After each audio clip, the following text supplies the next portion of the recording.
Hey, it's Phil. Before you're going to check out my Rants About Humanity episode, I also want to invite you to consider following me and subscribing on my podcast channels and my Rumble video player channel down below. You can find it in the description. With the increasing censorship and limitations of freedom of YouTube, I don't know how long I will be able to have my thought-provoking conversations on YouTube. So if you want to support me in my mission of freedom of speech, open debate, be sure to also check me out and follow me on those platforms, and enjoy this week's episode. Welcome everyone to the Rants About Humanity podcast. Today I have Mr. Chase S. Joseph on the podcast again. I had him before to talk about personality, and this time I'm inviting him to talk about masculinity. How should I introduce you? Ego hacker, a thought provocateur, a man who bluntly and honestly is speaking his truth despite consequences, which I absolutely love. Maybe I want to start with the fact that you help people with personality, Jungian analytical depth psychology. But when I ask you, or when you say what your mission is really about, it's about abolishing fatherlessness. Yeah, everything that I do is specifically centered around abolishing fatherlessness. And that main point is, after years of research and reading and learning and trying to figure out what the main problem is with society as we know it. What is the problem with the world? What's the sickness coming from? Why is our race on this path to destruction? And the answer to that is literally a lack of fatherlessness. Everything ties back to fatherlessness at every single point. And the cause not a of lack of fatherlessness, is, too much fatherlessness. too much fatherlessness. Yes. But the cause of that is basically a lack of masculinity. And that's the main problem. So my theory is that if I can outline a pathway for men to reach masculinity and for women to expect masculinity from men, then the fatherlessness will work itself out, because where men lead, women follow, basically.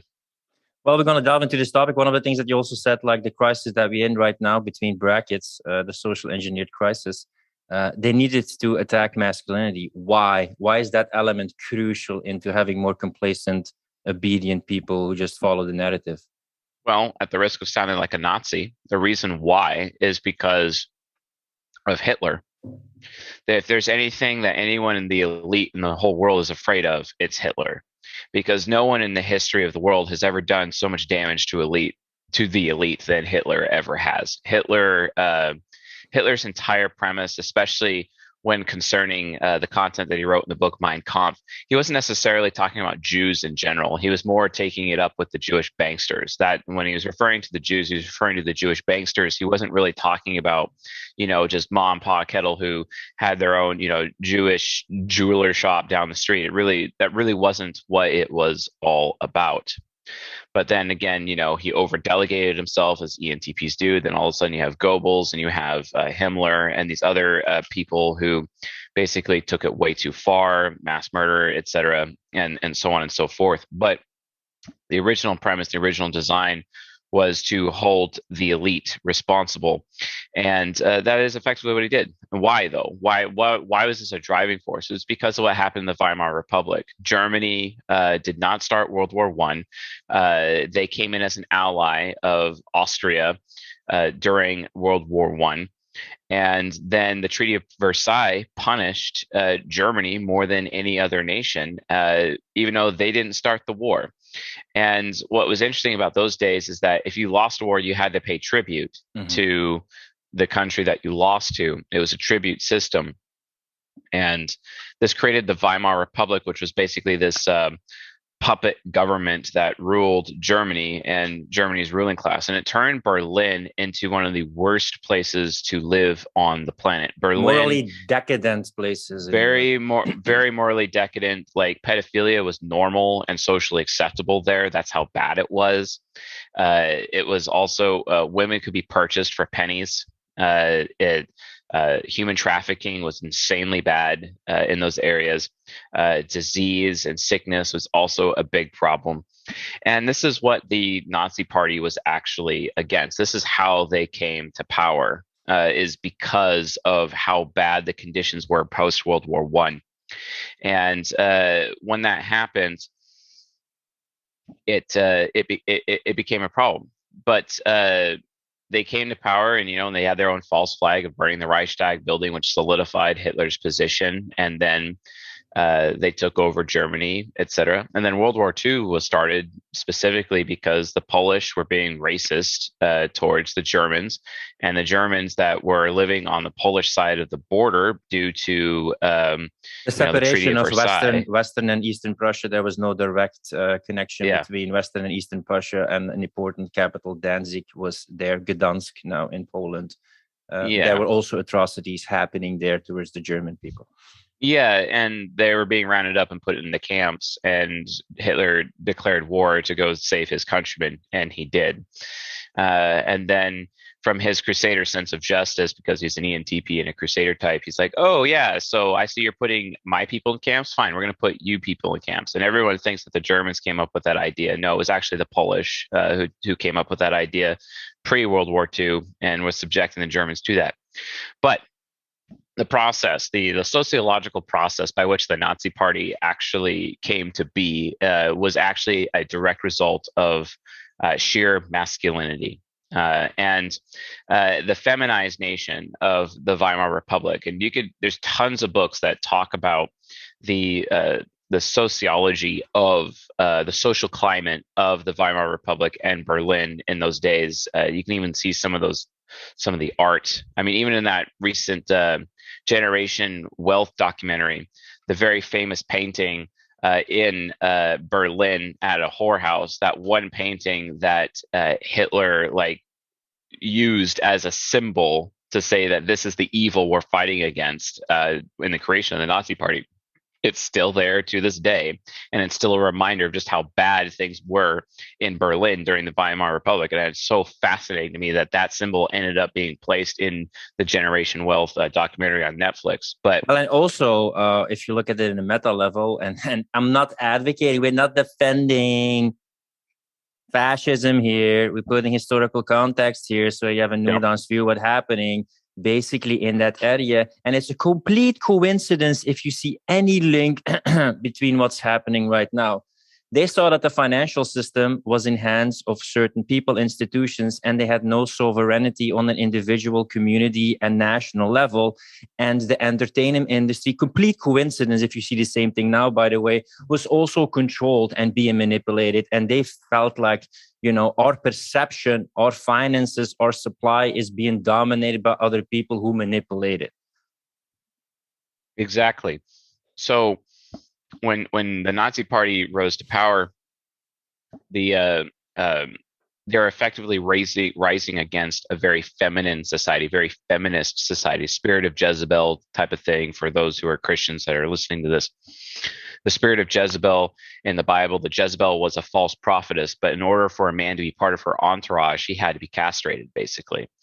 And that's where feminism comes from. Feminism originally was from the prophetess Jezebel, basically. That's why they call it the spirit of Jezebel, and that is feminism and how it is even since the times of the women's suffrage movement and hormone birth control, HBCs. So based on that social shift, what the Nazi Party was actually rising against was the spirit of Jezebel, that feminism. And they did it with a complete polarity approach of, we're going to bring in prime masculinity, basically, into a political realm.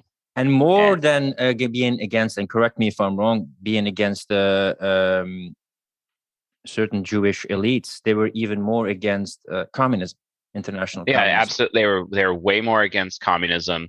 They believed in the nuclear family, which is fascinating to me. And by the way, between those two, there's also a tie, because you have the Nobel Prize winner Alexander Solzhenitsyn, who is known for the Gulag Archipelago, but he has also written another book about the origins of the Russian Revolution. Interesting book to read, that about what he says in that book about the origins of that revolution in 1970. Sadly, I'm a little ignorant about the Russian side of the war, and I should probably get more educated. But anyway, my main premise is that the Nazis created a culture of masculinity that the world has never seen before. And it was that culture of masculinity that basically annihilated a lot of the elite. A lot of the elite were killed, murdered, taken care of, just removed, basically. They weren't going to allow their central banking system to control their nation. They weren't going to allow their central banking system to have their women be sold as whores on the street for just pennies. They weren't going to allow the pedophilia anymore, which, you know, the belief system of the elite, which is either comes from, like, their new belief system comes from the Book of the Law, which is Aleister Crowley nowadays. But in those days, it was the teachings of 𝗍𝗶𝗱𝗲𝗍𝗂. It was the teachings, which Crowley is still based on Blavatsky, let's be honest. It was based on Morals and Dogma by Albert Pike, the writings of Manly P. Hall. But also, even further than that, it's also largely based on the Talmud, and the Talmud even makes recommendations for pedophilia within it. So pedophilia was part of the culture and part of the belief system of the elite. And, you know, some people, you know, as a result of the Comet ping pong drama, also known as Pizzagate, maintain that, like, okay, that's still a thing, that's still a problem today. Okay, sure, fair enough. But in those days, it's documented and understood that that's kind of how things were. I mean, even the Finders cult actually gets their roots from that. And if you want to learn more about the Finders cult, I recommend contacting John Brisson and talking to John about that. But the reality of the situation is that they created a culture of masculinity in order to challenge the out of control feminism within the Weimar Republic. And this is the main reason why masculinity throughout the world, especially in Western society, is not allowed to exist. It just really is. It's not allowed in church. It's not allowed in schools. It's just it's constantly being destroyed. And also, if you're a white male at the same time, if you're a white male, you're even worse than scum, because guess what? It was white men who created the Nazi Party. So the elite fears the Nazi Party. The elite fears Hitler. The elite fears National Socialism and these things. Now, I'm not making a case for National Socialism here, but we do know they fear something. And the thing that they fear the most is masculinity, because masculinity is the only thing in the world that can actually put society underneath its boot. Whereas the elite who rules society basically rules everything. And they have women worshiping society because society gives women the feminism and the feministic powers that they get, like how the fact we live in a child support era instead of a family era, or how the fact that women have almost no legal responsibility for anything, basically, how they can always just get away with everything by default, for example.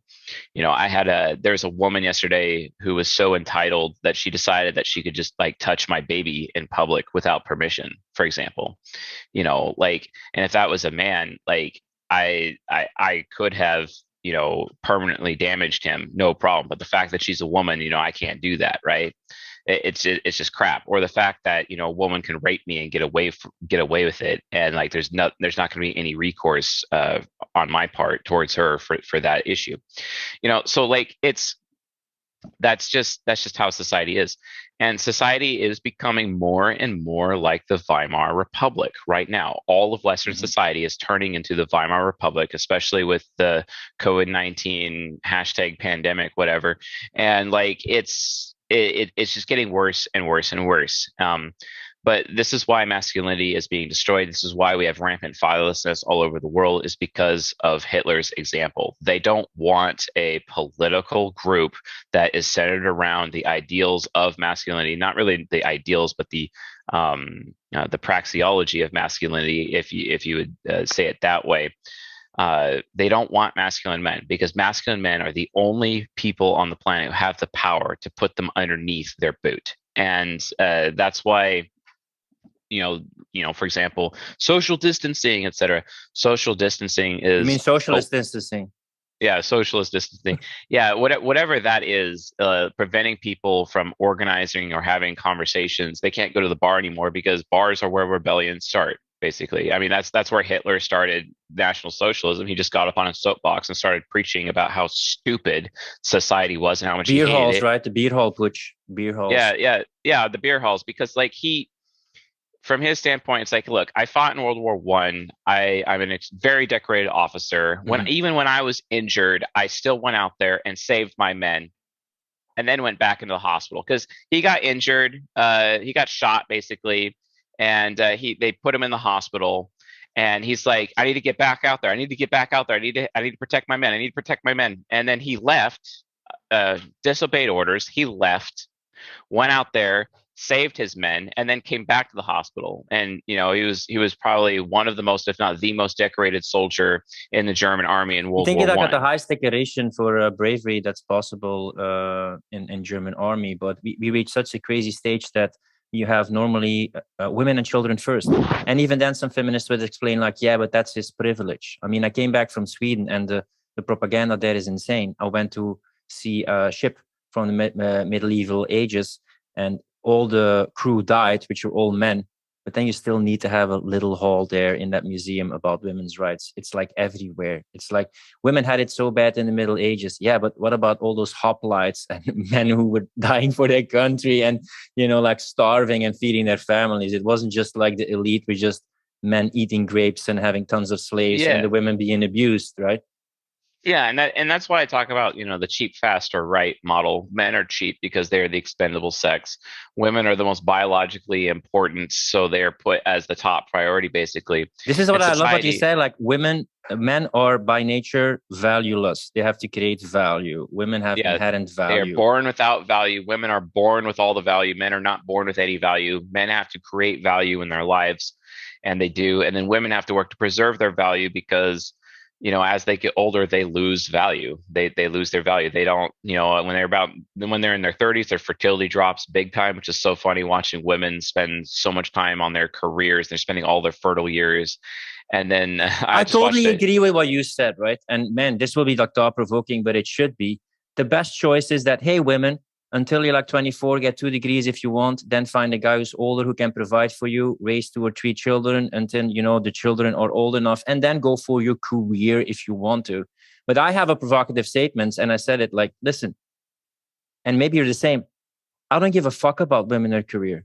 I don't give a fuck about the status. If you wanna do it to save, like that's fine. I'm happy for her. If she's happy doing it, that's fine. But like the status or career or ambition a woman has, for me, that's completely irrelevant in a partner.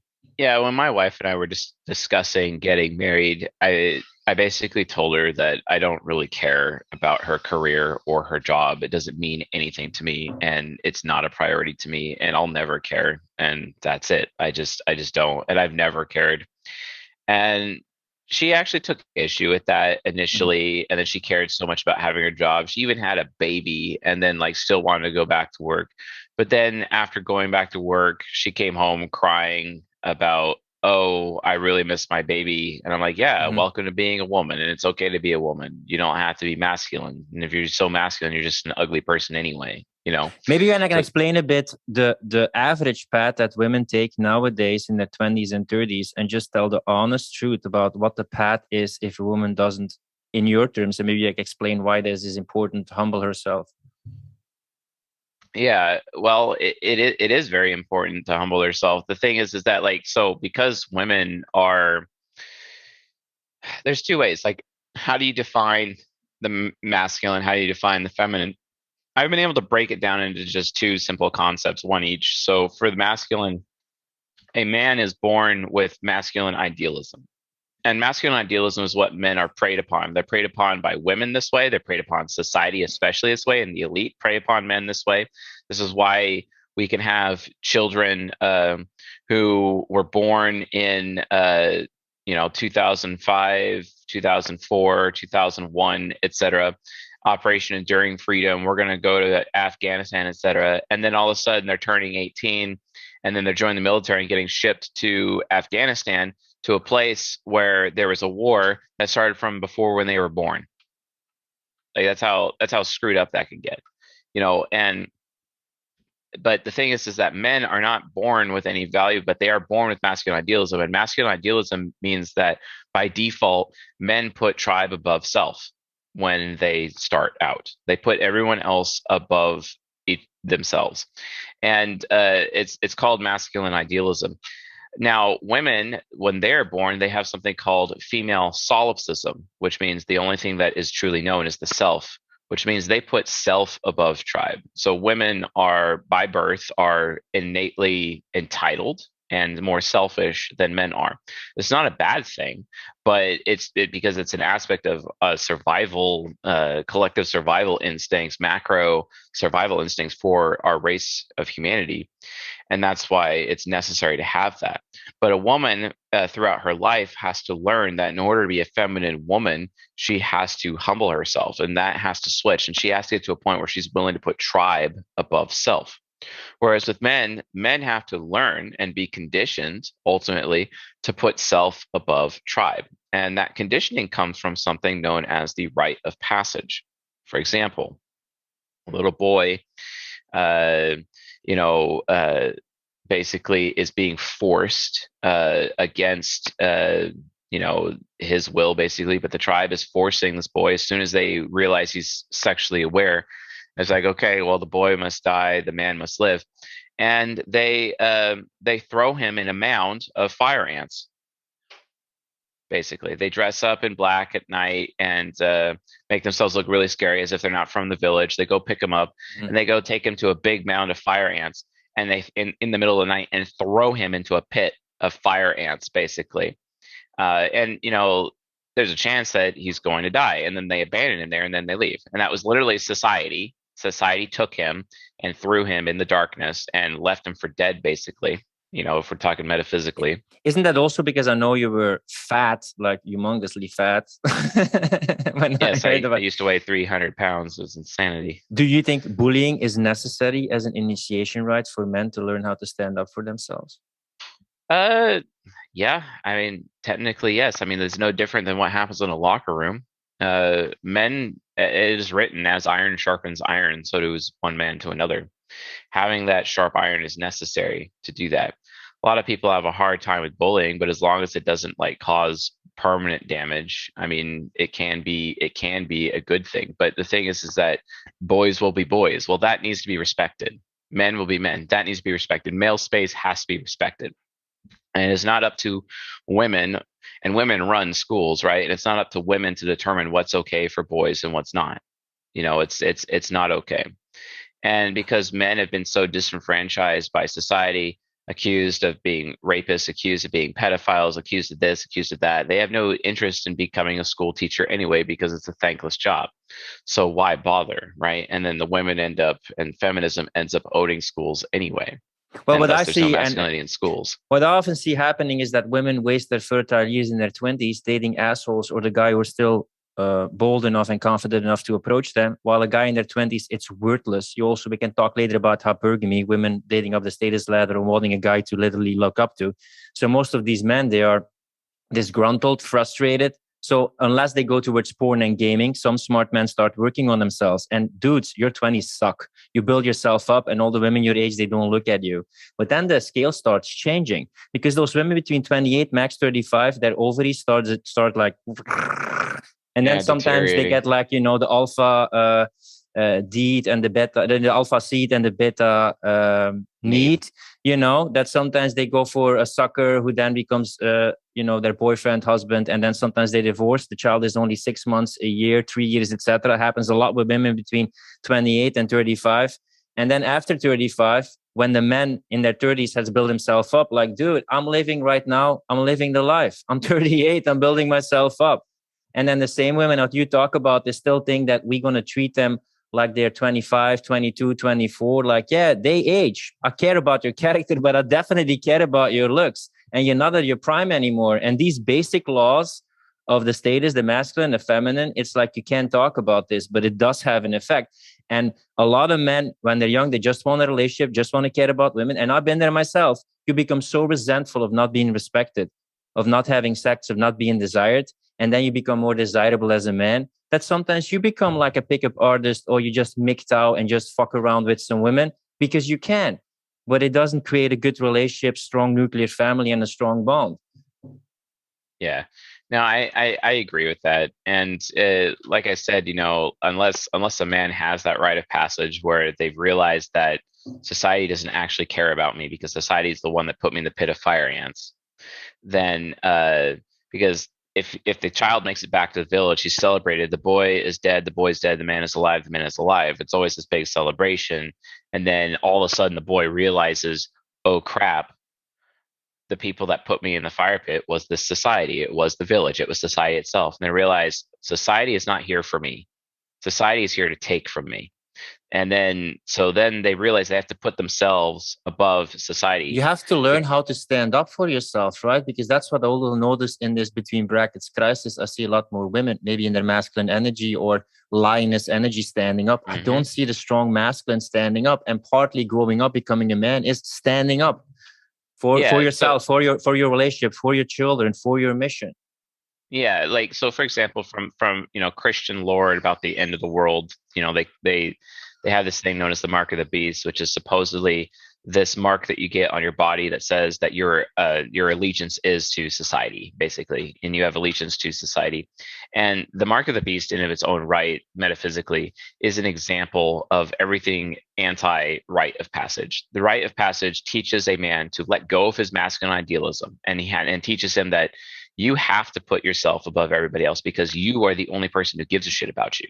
No one cares about you. You're just cattle. You're just a number. You're expendable. And the only way that you're not going to be expendable is if you make it so yourself. And that means you can't trust anybody, not even your family, not society, not anyone, because anyone will betray you at any given moment. You have to put yourself above everybody else. Everybody has to orbit you, not the other way around. But if you take that mark, for example, then you take that COVID vaccine, you are literally that person who is putting tribe above self. You are choosing to forego your masculinity. You are choosing to give up that rite of passage. You are choosing to be tribe above self. You are choosing to be a feminine man. You are not masculine. You are not masculine. You are not a man. You have been castrated. You are bowing down to the spirit of Jezebel. You are the problem. You are the cancer that is rotting away this society because you made that decision. Luckily you can change your ways, and there's this thing called repentance. Thank God for that. And there's this thing called forgiveness. Thank God for that. But the reality of the situation is that you have to understand that if you bow down before society, you are literally making everything worse. You are taking away your own children's future. You are way less attractive to women because it is a man's job and responsibility to make sure that he is 100% self-sufficient and independent of society. And he could choose to participate in society, but only effectively as an outsider, to the point where he understands that society may collapse at any moment. And he still has the responsibility of being able to survive and thrive with or without society. Can you as a man imagine not having a grocery store or shop? Can you imagine that? What would you do? How would you do it? That's on you. Society don't give a shit about you. Society, just as Charlie Chaplin says, just wants to regiment your life, wants to use you as cannon fodder. And it's funny because Charlie Chaplin is making fun of Hitler because his 𝗍𝗵 self was believing all of the bullshit World War II propaganda in those days anyway. And he was actually part of the problem. But the truths of what he was saying, and he's making fun of Hitler while he's saying it, they're exactly the things that Hitler would have said all along. Put self above tribe. That is what masculinity is. Women, however, they're very arrogant. They're arrogant because they put themselves above everybody else. And because of that selfishness, they're ugly people. No one wants that. Like someone posted in the Facebook group recently about Amber Heard, who's this INTJ woman, and about how, her face based on the golden ratio means she's the most beautiful woman on the planet. But she's also the most arrogant woman on the planet, the most feminist woman on the planet, all about the spirit of Jezebel. She castrates men, just like she did to Johnny Depp, who, funnily enough, is the same psyche as Adolf Hitler, funnily enough, and Malcolm X, and Ben Franklin, and Bruce Lee. And then, we're supposed to celebrate her for this. We're supposed to celebrate, this victory over the masculine. No, actually, I mean, you call it humility. Like when I would say, okay, and that's me, right? Like me as an INTJ. What do I look for in a woman? And the first words that come up is like grace, elegance, kindness, receptivity, flexibility, openness. Those things come up. And she has none of that. This is why my response to the post is that she's the ugliest person I've ever seen in my life. She is ugly. No man is going to marry that. No man is going to commit to that. But actually, all women, that's also why the responsibility is always with the man, because a man leads. A man is dominant because that is attractive. Also, I don't want a woman who's hard to get. Like, I don't care that my woman is hard to get, but a woman, what is hard to get means that always that man has some empire to build. Other people look up to him. So that makes him hard to get. So that is what makes a woman desire a man. That is why you have epigamy, that they date up the status level, or you always want to build your empire. So, you know, other people look up at you. That is what women desire. And they want to, you know, negate that reality. But you will almost never see a successful woman be with a plumber, or she just fuck him for a while and that's it. But I see a lot of 5-figure earning business owners who are female complaining that they don't find a man. Well, it's simple. You're looking for a more successful man. That pool is so small. Those guys have so many women to choose from. They can just fuck around that it's very hard to find a guy like that. And you as a woman that got to that point is probably 40 to 50 years old, well past your expiration. And you're going to have to look for a man in his 60s and his 70s. And that's the reality. Like, you know, I know a 50-year-old who has sexual relationships with women who are in their late 20s, early 30s. So there's a 20-year spread. I know a 6-year-old, same thing, in their 40s or late 30s. Again, it's a 20-year spread. So you got to understand, like, if you're a woman, you're listening to this, as soon as you hit your 30s, like, the men you should be with are 15 to 20 years older than you. And you know what I hear a lot about women and also women that I meet? They love a guy to provide because then they can let go. They feel safe. They don't have to hold on. Like, they can do what they want, but they can release. They can let go. All that pressure, all that performance, it's not on them anymore. And they find it wonderfully freeing when they have that feeling. Yeah, definitely. I mean, my wife even made that point, you know, recently. And like I said, you know, I didn't care about her career or care about her having a career. And she didn't really care about, she didn't even know what she cared about until all of a sudden she leaves our baby to go work. And then she realizes how dumb that is. And she doesn't want to do it ever again. And then, cause I remember, like, early on in a relationship, I'll never be a stay-at-home mom. I'll never do this. I'll never do that. And I'm like, whatever. I understand your biology better than you. She's also the most masculine type. She's also the most masculine woman out there, but she's still a woman, you know. And it's like, okay, yeah, whatever. I'm just like thinking to myself, you're so full of shit and you have no idea. You know, this is what I mean that I like about your theory, which also makes it a bit nuanced, because we talk about the poles of like masculine and feminine. But one thing that I like about your way of approaching personality, you work with interaction or conversation styles, if Linda Barons doesn't like that term, the temperament styles, that you have a kind of masculine traits in the types, like giving people an experience. SE is more masculine, being direct and more assertive is more masculine. But just despite that doesn't mean that you can be feminine. But for instance, ESTPs, ENTJs, INTJ women, they're more masculine in general. So they need more practice being humble. Oh yeah, they absolutely do need more practice. I mean, the best example is, like, I'm an ENTP, which I'm an extremely feminine type, versus ESTPs, which are very masculine type, right? Masculine and for instance, how do you notice that you're by nature a more feminine type? How would I notice that in your behavior or way of being? Well, like, for example, 𝗨𝗵𝗀𝗀𝗏, which is the basic trait of masculinity, is that you're expecting everybody else to orbit around you, and you don't orbit around anybody. You're putting yourself above everybody else. That is the main thing of masculinity. But it's so interesting because the church especially preaches against that. Is that also narcissism? Would you call it? Yeah, they claim it's narcissism. But it's still masculinity. This is why I have a hard time reading people like Mark Manson, who is an ENTP.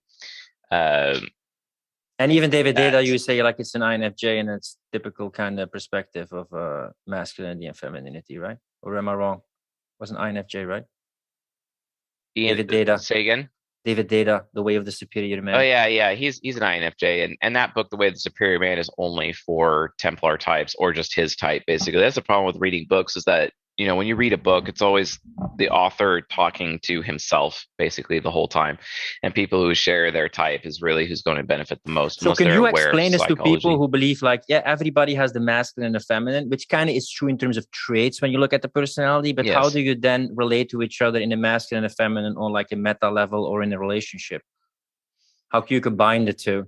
Well, there's always one that dominates and always one who is subservient and who submits. And it's all about, you know, who is going to submit. You know, if a man is orbiting somebody else, he's submitting to somebody. Just like when you take the mark of the beast, you're submitting to society. And there should be no submission to society whatsoever. Men should not submit to society. Men should have society underneath their boot. Men should have society at gunpoint, basically, so that society never takes away male freedom. ever. It never harms masculinity, which creates fatherlessness, which harms children, which means effectively our race is basically doomed, until when that happens.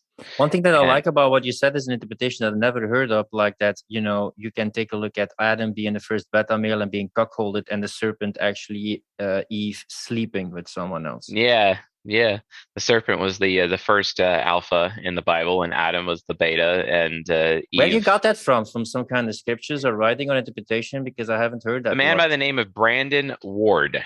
Brandon Ward at his blog, worldeventsinthebible.com, and then click Bible studies, and then just scroll down a little bit, and then he's got his study on the beginning, and then also the Garden of Eden, and he has a completely different approach to biblical knowledge, because he'll use Strong's Dictionary, Strong's Concordance, etc., which obviously have their own flaws. And then blueletterbible.com, which has all of the different manuscripts that are available, except for what's in the Vatican, of course, to be able to compare and contrast and draw conclusions from. And he came up with these conclusions basically as near as I can tell. Adam pretty much is a beta male because he had inherent worth or without any self-determination, and then as a punishment he had to toil the earth, and women had to the burden of masculinity, the burdens of performance. Yep, the burden of performance, where it's basically being in a state of continuous improvement, as it were. So yeah. One thing that you also say is to women, don't be a hoe. Yeah, don't be a hoe. Don't be cheap. What does a cheap woman do? Don't be a cheap. Yeah, so like the problem with women is that like they don't understand that. They're like, oh, it's so demeaning that you think this of us. And it's like, it's not that I think this of you. This is just reality. Women are basically a product. They need to see themselves as property. And I don't care how misogynistic that sounds, because the reality of the situation is if a woman is being a hoe and giving herself away cheaply, it makes all of the women in her immediate circle also cheap.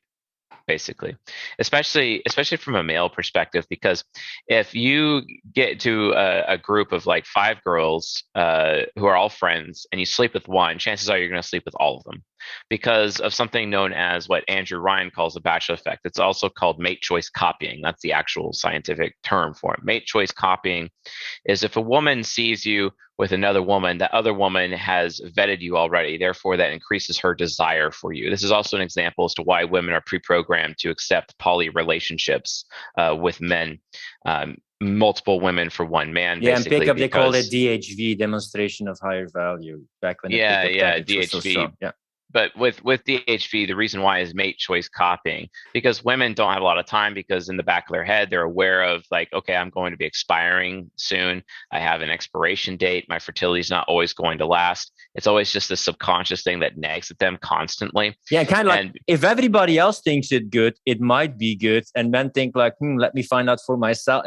A man by itself who thinks for itself is like, let me find out for myself if it's good. Yeah, let me find out for myself. Yeah, so if you are desired by women, you're basically pre-vetted. If you're with a woman, you're pre-vetted. This is why, like, when I very first got married for the first time, women were after me a lot more than usual.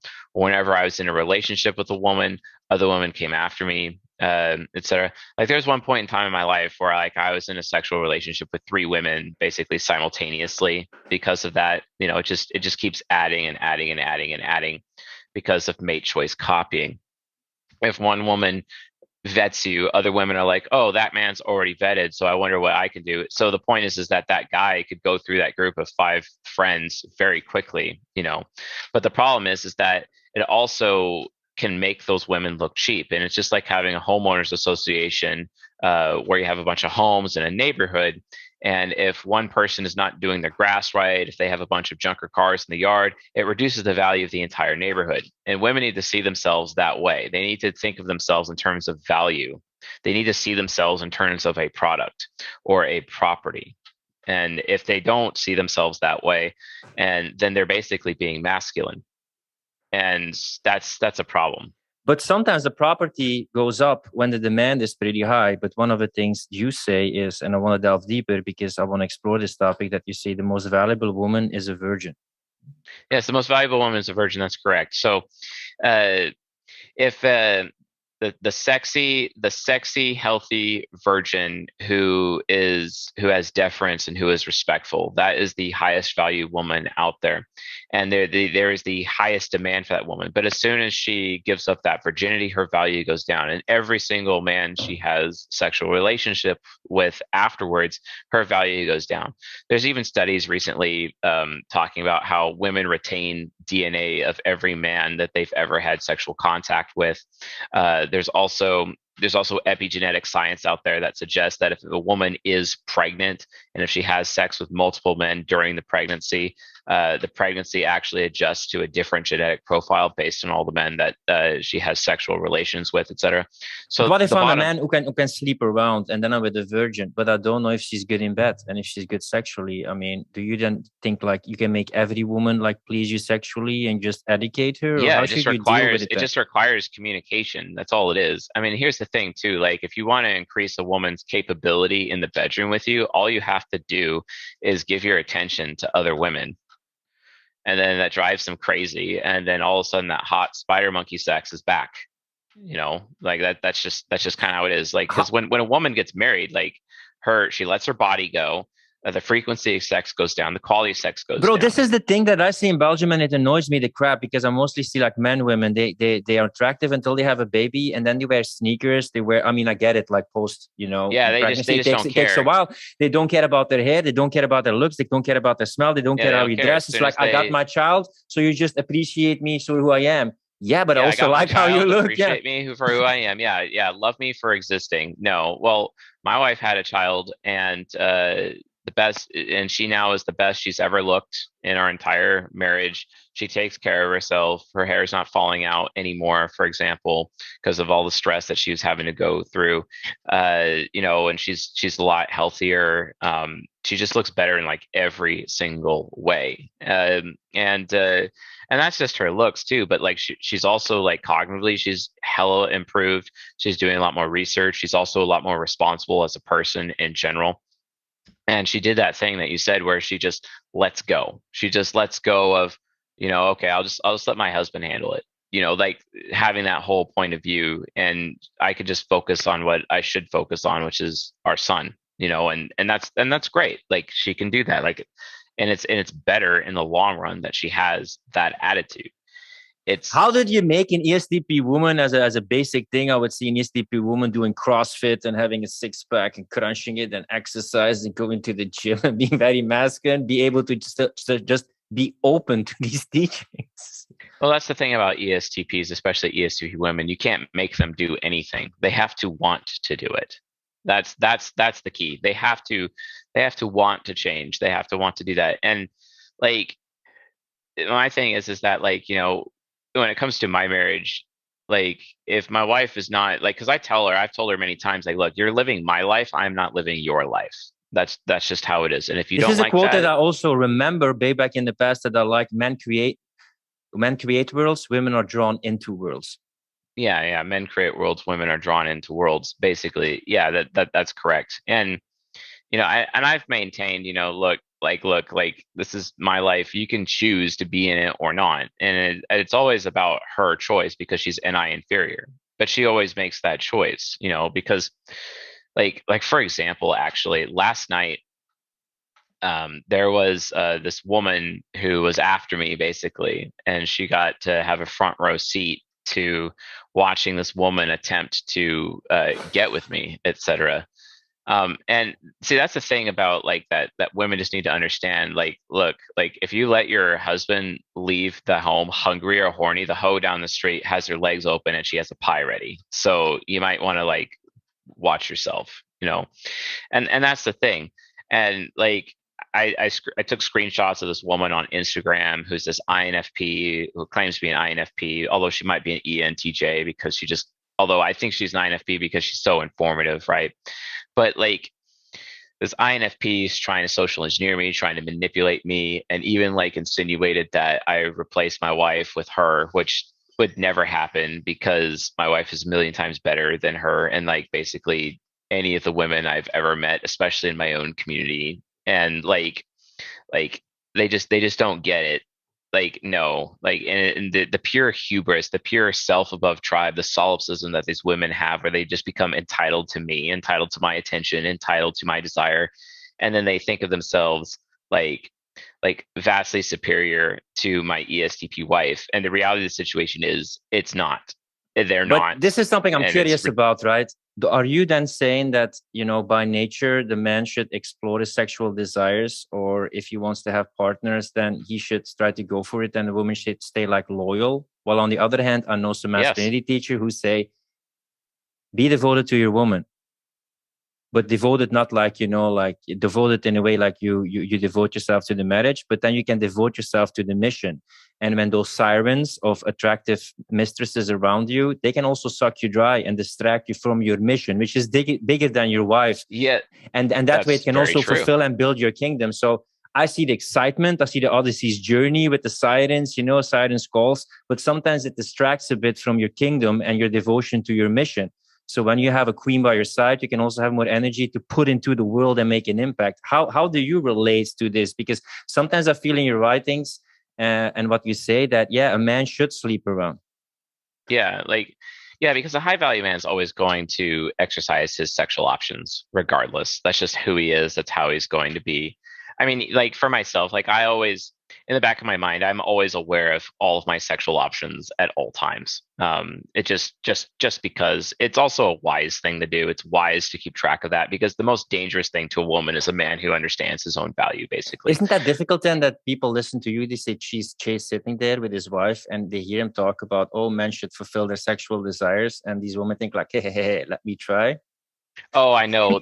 It's so funny because actually an INTJ friend of mine told me that last night. She's like all of a sudden, like these women think that they have a chance with you, and I'm like, no, they don't. They don't have a chance. And she's like, no, they don't. It's ridiculous. I mean, even she was like, you know, coming to the defense of my wife and saying like how awesome my wife is compared to like any other person within like my own community, and how they're just, again, the hubris, man, the superiority complex, the God complex, the I'm better than everyone else thing with these women. And I get that they're just doing mate choice copying. I get that, but the reality of the situation is that like a high value man chooses his woman. Because I hear you talking about this, but on one hand, I say like, yeah, Chase likes a piece of some attractive pie, but on one hand, I feel your heart is with your partner. And I hear the same thing with 𝗏𝗏𝗕𝗏𝗧, that he says like, yeah, sleep around and a man high value, but he's also devoted to his wife. Right. Well, there's also another reason for that, and the Apostle Paul talks about this in the New Testament. Actually, is like, you know, look, a man should only have one wife if he is a leader in the church, basically, because he can't focus on the things of God if he has to focus on the family constantly, and that's literally where that comes from, you know. Uh, so, And you say the future of humanity is polygamy. yeah, it is our past, but it's also our future. So beta males, you know, the low value males who are not in their 30s, for example, they're going to have to submit to open cuckoldry. If they want sexual access, they're going to have open cuckoldry, which means they're going to have to allow other women to have sexual relations with other men whenever those women are inclined. Doesn't matter.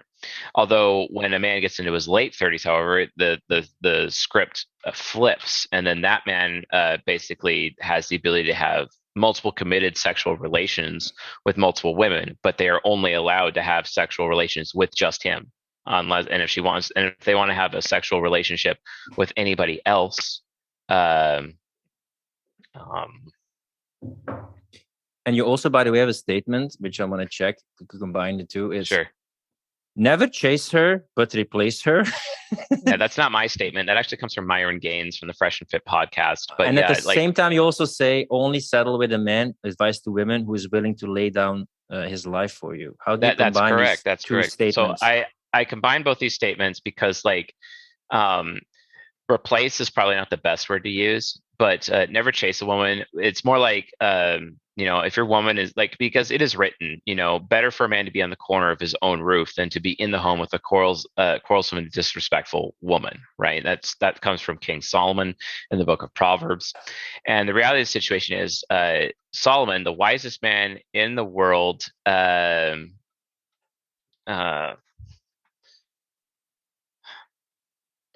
1 second. Sure. I just got one of the most craziest text messages of my entire life just now, so I had Really? no Yeah, choice but to it's fine, to man. Yeah, send that out. It's from because my mother. I'm looking for like devotion and commitment on one hand, which is also a man, like, you know, be a man sometimes, like stick to something, you know, commit to Sure, something. sure. But the other part is like don't tolerate other things and keep it open and replace her. So I'm looking Yeah, like yeah. how Well, do you combine these two? but the word replace is not that, because what it really, let's look at the actual, like, the word is replace, but let's look at the actual concrete action. What's actually happening? You know, don't chase, replace. So if your woman is behaving badly, like for example, if your woman doesn't have sex with you for a week, it's funny. My INTJ friend, who is a female, tells me, yeah, like if I was going to do that to my husband, it's incumbent upon me to buy him a hooker. She understands that that's her responsibility to facilitate. This is why also, like, in certain circumstances, if she was like, you know, in a bad state of health and not able to meet her husband's needs, she's going to find another woman and recommend that woman to him, basically be like, hey, you know, hey, here you go, you know, for that reason. That's the opposite. You know, it's still a good thing, but the opposite point when you look at, or that's the female perspective. But the male perspective is like, okay, well, if you're not going to meet my needs, I'm going to go find someone who will. And that's how it is. Because to men, like, how sexuality works for men is that, like, men, you know, we feel like we got to go to the bathroom, so we go take a piss. We feel like we got to piss, we got to take a piss. Well, we feel like we got to fuck, we're going to go fuck. That's just kind of how it is with us, you know. The reality of the situation is that you know, we have a need. Now, granted, you know, the younger a man is, the more of a need to have sex, and the older they get, the more they want it. Or it's the opposite with women. The younger they are, the more they want sex. The older they are, the more they need sex. Basically, it's completely the opposite. So it's so interesting how things work with those biological changes over time. But don't chase, replace. You're just literally just getting an additional woman. If your woman is not meeting your needs, you just get another one. I don't believe in replacing women in that way. Like, Adding may be better than. I believe in adding. I don't believe in replacing. Like, for example, it is written, you know, any man who divorces his wife makes her into an adulteress. I don't like the idea of creating an adulteress. But it's just like, hey, if I'm gonna have if my wife chooses to be an adulteress, and if she wants to have sexual relations with another man without my permission, okay, that's on her. And then she's choosing to be an adulteress, You and I'm call not going that to a take away sin, that right? choice. You did recently like Yeah, or whatever that means. But yes, like, because I did a thing called the 10 Commandments of Sexuality, basically where I'm teaching Christians to stop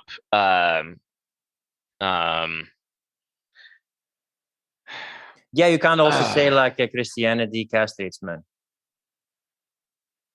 Yeah, it absolutely does. Christianity absolutely castrates men. It destroys men. I can't be a masculine man in the church whatsoever, because my sexuality is automatically repressed. Masculine behavior is seen as disrespectful to women. Women are basically God of the church. The reason why is because women make 80 to 90% of the buying or spending decisions in the economy in Western society. And they're the ones who sign the tithe checks. So churches, based on their interest, in order to survive, have to be more appealing to women. And so they are appealing to women in order to be able to get that tithe money, because technically church is still a business. And then when they get that money from women, because they feminize themselves for the sake of women, then they're like, oh, we've been blessed by God. No, actually, it's not. You're just a shill, actually. But a lot of people don't understand that. This is why real men, this is why alpha men are not in church. Betas are in church, but not alpha men. That's the reality. And I don't care if women are like, well, you know, it takes a lot of strength of character and for a man to go to church, you know, and submit himself to a higher power and this and that, blah, blah, blah. I'm like, no, because it still serves your solipsistic societal narrative. Get out. You don't really actually want to submit to a man. Get out. One thing also is women look for success objects and men look for sex objects. And, you know, Yes. When you as a woman don't respect your man and there's no sex, I mean, if you look at it like that marriage, like what is the guy getting out of it? Yeah, exactly. Yeah, like the woman is getting a lot and being provided for, you know, and get some love and attention. I mean, that can also be like retracted from the man's side, but we do care about your looks. We do care about sex. We sometimes, I don't feel like it. Yeah, but just be receptive to it. Follow the man, and maybe you can open up to it, and then you feel like horny. But when I some stories like, and I have huge issues often with psychologists, and the guy cheated, and it's all about the story of the woman. He's a cheater. He cheated on me. But then when you listen to the guy, like, yeah, I didn't have sex for a year. I tried to buy her sexy lingerie. I tried to initiate stuff. Nothing. Cold shoulder all the time. Yeah. And yeah, like, exactly. where's that? Why is not about that part being talked? It's not all on the man, Yeah, well, the church will conflate cheating with adultery, and cheating is not adultery. They're two separate things. They're completely two separate things. Cheating, if anything, is about lying. And the thing is that when you talk to women about the men who have actually cheated on them, you realize that the men weren't actually lying, because you realize that the woman actually initially broke her promise. She's the one who broke the promise. And because she broke her promise, well, then let your yes be yes and your no be no doesn't actually apply, because she first broke her promise, which is almost how it works every single time. The majority of the time that men, quote, cheat on their women, it's because the women already broke their promise first. And you know this because of masculine idealism, because of tribe above self, which is their nature. And they have to learn the nurture of self above tribe, which is what masculinity is all about. It is a nurture. It is a learned behavior. It is not a natural behavior. The natural proclivity, the natural behavior of men is to put tribe above self, to put the woman above him, which is what Adam did in the Garden of Eden, which he shouldn't have. But he didn't have the learned behavior, which he would have learned at the Tree of Life, basically. But the Tree of Life is harder, a lot harder road, an uphill battle compared to the downhill stroll of the Tree of Knowledge of Good and Evil. But the point is that like women have to be aware of that they're the ones, because you can't take a woman at her word. You can never take a woman at her word. You can only judge her by her actions. Women change their minds all the time, and they're always the ones who break their promises first. And based on that, like, they don't even realize that they're not even aware that they've already violated like your yes be yes and your no be no. And one of the ways this happens, like this happened with my ex-wife, for example. She just decided to like not have sex with me for a year. So I'm like, okay, well, then I'm going to go get a girlfriend then. And I did. I had many girlfriends, and she met them. I would bring those girlfriends into our home. Those girlfriends would help raise my children. Those girlfriends would cook food for us. Like, they would play World of Warcraft with you. Oh my God. Yes, they would. Really? I don't know which period it was. Yes, they would. But like that's what would happen, because like, don't chase your woman, replace her. But really, replace means just get an additional woman. Like, don't divorce your woman, and you may not even need to break up with her. Let her make that choice. Let her choose to be an adulteress. That's up to her. But like, honestly, just get another woman. And besides, when you have another woman, your first woman will actually like want to, usually, unless they want to be an adulteress. But if they don't want to be an adulteress, they'll actually like step up their game. They'll actually be, more interested and capable of, having all of a sudden the hot spider monkey sex is back. Can you ever teach women how to be feminine, or is it more on the men to be masculine? I do definitely. Like for example, like in my coaching practice, which oddly enough is majority of my coaching practice is actually women. Really? Most people think that, yeah. 2/3 of my coaching practice are female clients. Wow. Most people think I'm actually servicing men. No, I'm not. Nope. It's women. And they're the ones asking me, like, for example, I had an INTJ woman who had an INTP X, and she hired me because she's like, I made the biggest mistake of my life. I broke up with my boyfriend. Help me get him back, basically. That's what the session was about. And I gave her that assistance, and we were able to, in some capacity, to basically get to that point. I only got 15 minutes left, just so okay. You know. The 15-minute warning. Okay, that's good, man. I'll make the best of it. One thing that I'm curious about, with everything that you know about affiliative types and pragmatic type, don't you think they're socially engineering things for people to become affiliate and become more communistic, to use the false guise of helping people to social engineer society to become more feminine and weak in masculinity? Yeah, absolutely. Like I said, they fear the return of masculinity. They fear something like National Socialism or something like Hitler coming back more than anything. So they're going to go out of their way to social engineer all of Western society so that masculinity is destroyed. So masculinity can never rise up again and actually challenge the status quo of society itself. That way the elite remain in power. The only thing that could stop the elite is masculinity. But masculinity can be insanely violent and sometimes overreact. And a lot of people make the argument that the Nazis did overreact, with ethnic cleansing, for example, and a lot of violence, etc., to that end. We talked a bit before the call about also 𝗏𝗏𝗕𝗏 who did a lot about mass formation and crowd formation. And I had 𝗦𝗫𝗐𝗏 𝗏 on my podcast to say, like, okay, totalitarianism arises in a vacuum where there's a lot of free-floating anxiety. But my opinion is that this free-floating anxiety, these disconnected people, are purposely created the last century by destroying certain fundamentals that give people meaning, give people fulfillment, the nuclear family, destroying freedom of speech, destroying being proud of your nation, masculinity, or then suddenly transgenderism, that suddenly becomes a huge issue. So my point is that this whole climate of people becoming helpless, more childlike, childish, without any standards, complete subjectivity, nihilism, and just asking for the nanny state or scientism to tell them what to do. For me, it's completely clear that this has been socially engineered to create these conditions. Yeah, I mean, you can even do The Madness of Crowds by Douglas Murray, where it talks about in that book, which basically verifies 𝗏𝗏. And then you could see the instrument by which it's done if you read Propaganda by Edward Bernays from 1924. But I have a problem. I read that book and I have a problem. When I'm going to talk about Jordan Peterson, the biggest disappointment of 2021 and the reason why. But for me, these people talk about low-level issues. They talk about, immigration is suddenly there. Read about the 𝗏𝗏𝗧𝗏 Pact, suddenly freedom of speech is there. Suddenly transgenderism is there. And they talk about this, but I don't agree fully. But if you read David Icke or other things, you read like these are essential puzzle pieces needed to destroy society, destroy connection, destroy foundations. And they keep focusing on like one low-level element. But it's like they're not wanting to discuss like this is just a puzzle piece. This is purposely created. You're not looking up what purpose this is serving.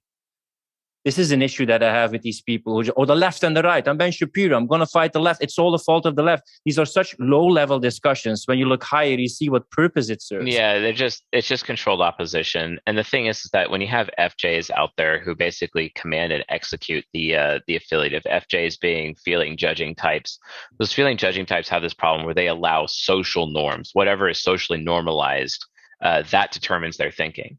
And then all of a sudden, wearing masks and social distancing and vaccines are now all of a sudden socially normalized. And then they start naturally defending that, even though they never actually verified.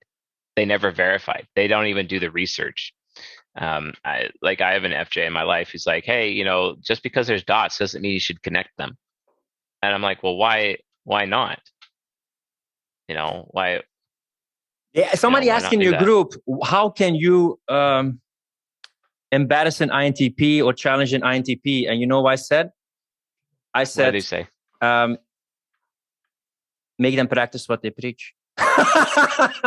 Yeah, well, that's the thing. Like, I also get crapped on by my audience for like, quote, not practicing what I preach because they and it's usually from women who are upset that I'm so devoted to my wife and I won't consider, taking on these additional women so that I can have like my own harem or whatever. And I'm like, no, because a high value man is going to choose his woman. And they expect me, they accuse me of not practicing what I preach because I won't unite myself with them, etc. Because I won't find value in them because I don't think they're valuable. And it's just like, no, you're not. Like, you're not special. You're not like, no. Well, so many people, I talked with John Brisson and also stuff like, you also said this before, and I'm going to tell you what my issue is with Jordan Peterson. This is the guy who studied totalitarianism for 25 years. Speak your truth. Tyranny will not prevail as long as one man speaks his truth. During all the podcasts, he's not talking about what's going on. He doesn't see like the totalitarianism that's going on at the moment. He speaks about personal responsibility, but he's been addicted to benzodiazepines for so long, which is complete opposite of taking personal responsibility. He calls his daughter 𝗏𝗏𝗧𝗏𝗏 after Mikhail Peterson, after Mikhail Gorbachev. Okay, he can say that he opened the Iron Curtain. Okay, that's fine. His house is full of communist paintings. It's like, I'm against Hitler, but my house is full of communist paintings. He worked on the memo, the Sustainable Development Goals by the Trilateral Commission, which is one of the evil organizations in the world. So I'm like, dude, you've been preaching so much, like, don't do the expedient thing. Stand up with your shoulders straight. I look at his rules. He's not practicing them at all. He's not practicing at all when it really matters. And there's so many people, false idols. People sometimes also say this about the Weinstein brothers and other people. I learned this from John Brisson, and he said to me, like, dude, there's a lot of people on the middle level that actually care, but on the high level, there's a lot of shills and a lot of people with false opposition, which was a huge disappointment for me, but a wake-up call, I guess. Yeah, I mean, that really either is Jordan Peterson and he is a globalist, or he feels trapped and has a lot to lose in his mind, and therefore serves his masters. Like, either way, it's not good for us. And either way, he would basically be a liar to a point. And I'm not saying like a liar as in what he's saying is either false or deceptive. I'm talking like he's, and maybe not a liar, more like more just dishonest, because being a liar versus being dishonest are two separate things, actually. I think it's a lack of authenticity, maybe on his standpoint, but I'm not here to defend that globalist. Like, I don't appreciate or value some of the things that he's done. And even Rollo Tomasi in Volume 4 of The Rational Male calls him out as like this neo-patriarch that everyone is being suckered into and social engineered to believing like, he is the men's typical daddy. I feel a lot of times they capture the imagination of the right or conservatives or the masculine, and then they capture it and then they just keep them occupied. You also had this with Stefan Molyneux. You have it with Ben Shapiro. But when it really comes down to fighting for freedom, speaking your truth, they keep a bit like the debate on the fringes.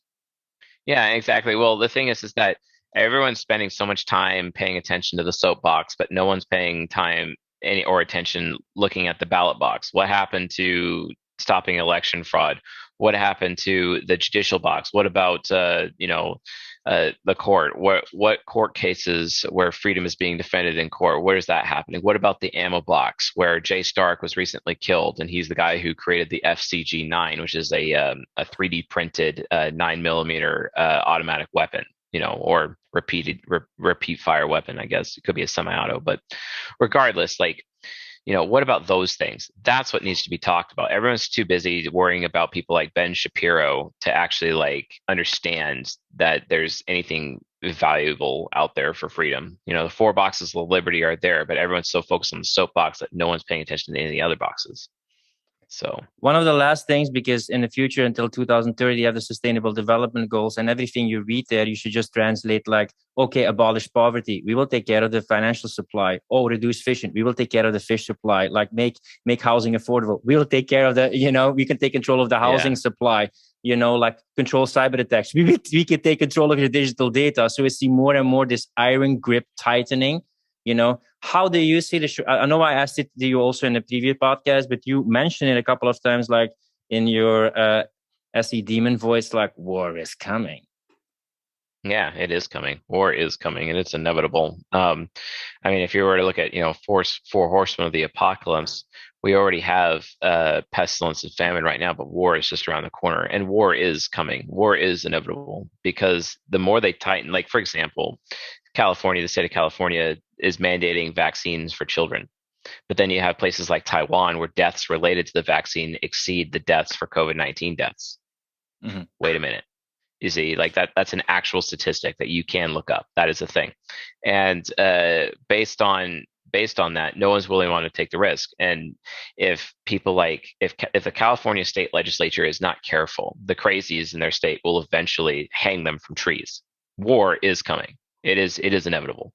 And it could be internal civil war here in the United States, or it could be from a foreign power. It doesn't matter, but war is coming. It is inevitable, and it will be here. And guess who the women are going to run to when it happens? The men. And then the men will look at them just like Rorschach does at the very beginning of Watchmen by Zack Snyder, etc. And they're all going to cry out for help, and I'm going to say no. And those men are really literally just going to abandon those women. It's like, I ain't going to fight for you. Nope. I'm not going to fight for anything.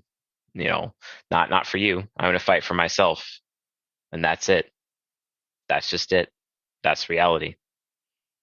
That's the way it goes. Yeah, you mentioned Watchmen. I know that other one. I think like The Dark Knight Rises or etc. is another comic about, so much chaos. I mean, I read it during COVID. It's like, dude, this could have been like completely like being played out right now, Yeah.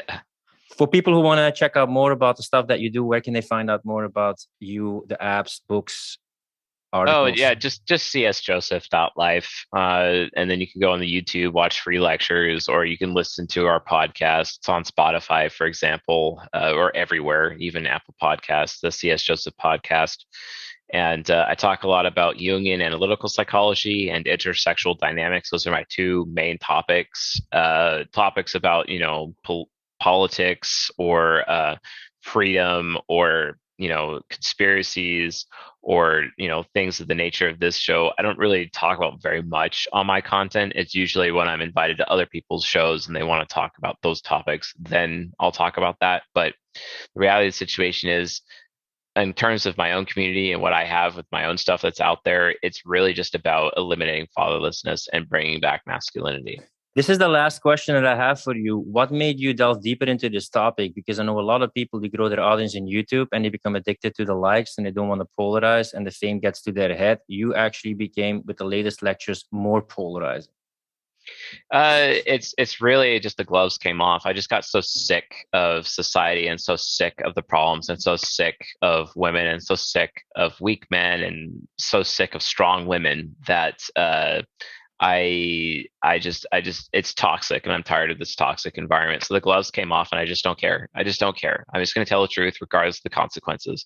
And if people agree with me, great. If they don't agree with me, I don't care. I don't need numbers. It's worth it for me if just one person is listening, just one. And it only takes one because one man can make a difference. That's all I actually care about. I don't have to deal with all of this other BS. I just don't. And I don't want to live in a society where my children, especially my sons, are going to be inheriting this horrible society where like they're literally treated as third-class citizens. Not interested. I'm not interested in that at all. I sent a photo of my son who had a very incredulous look on his face, and he's only 7 months old. And I took that photo and then I sent it to my mother, and the caption of this little meme that I made, it says, "Grandma, don't let society take away my future." Exactly. Yeah. This is not about us. This is maybe self first, but then tribe, and also for future humanities. Thanks so much for being an inspiration, for speaking your truth despite consequences and making people think for themselves and totally stand out behind that mission, and wish you the best in making an impact, Chase. Certainly. You're most welcome. If you like this podcast, don't forget to subscribe and support our mission of freedom of speech. With increasing restrictions on fundamental freedoms, we believe that now, more than ever, is the time for you to be an online coach or consultant and become independent from the system. That's why we created the Client Closer Academy. Learn how to consistently enroll clients and join a community of fellow free thinkers who value personal responsibility, speaking their truth, and making an impact. Find out more at clientcloser.com/academy. Rant over.